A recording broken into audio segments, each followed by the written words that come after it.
When Stella was born, she was an amazing little baby. She was outgoing, she was funny, she had a big personality, and all that changed a month before she was diagnosed. She just kept crying. Every time I lay her flat on the floor to change her diaper, she would just scream. She just wasn't eating. She was looking pale. There was just something going on. There was leukemia throughout her whole skeleton, in essence.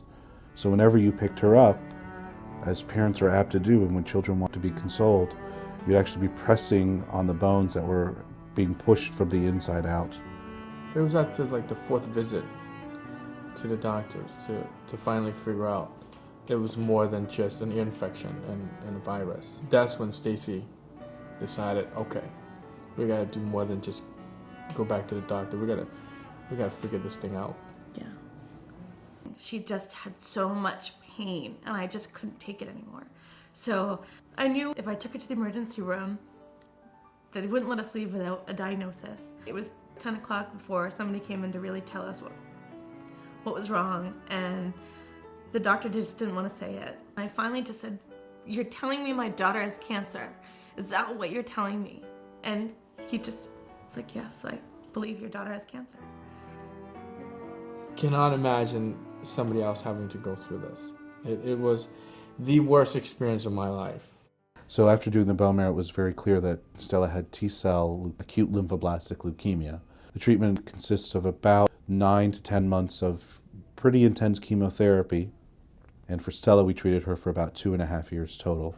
We both just looked at each other and we just knew what our roles were going to be. We worked amazingly together as a team. She understood all the medical terms, talked to the doctor and the nurses about the medicines and the procedures. I focused more on Stella and holding on to her and just being her dad.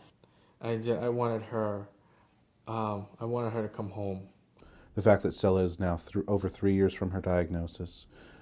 We've gone through the therapy, and so at this point I'd say her survival is probably over 90%. So Stella has a wonderful long-term prognosis.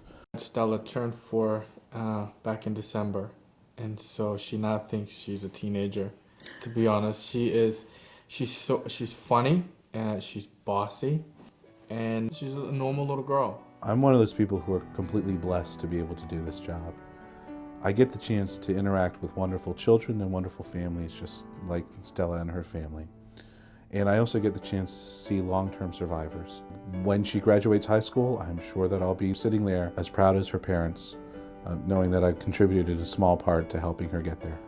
The Children's Hospital was my safety net. They were like your family. Everybody was just so warm, and they were so caring. They saved my daughter's life. Now that Stella is all better, I can't imagine not being part of the Miracle Network. Local Children's Miracle Network hospitals benefit tremendously from the support of Remax associates like you. Your donations make a huge impact. These donations are used to fund vital research, quality patient care, and state-of-the-art equipment. At the Barbara Bush Children's Hospital, these donations are used to purchase a new type of miracle home, giraffe incubators, which house our smallest patients. On behalf of Children's Miracle Network hospitals everywhere, thank you for your support and for helping children like Stella.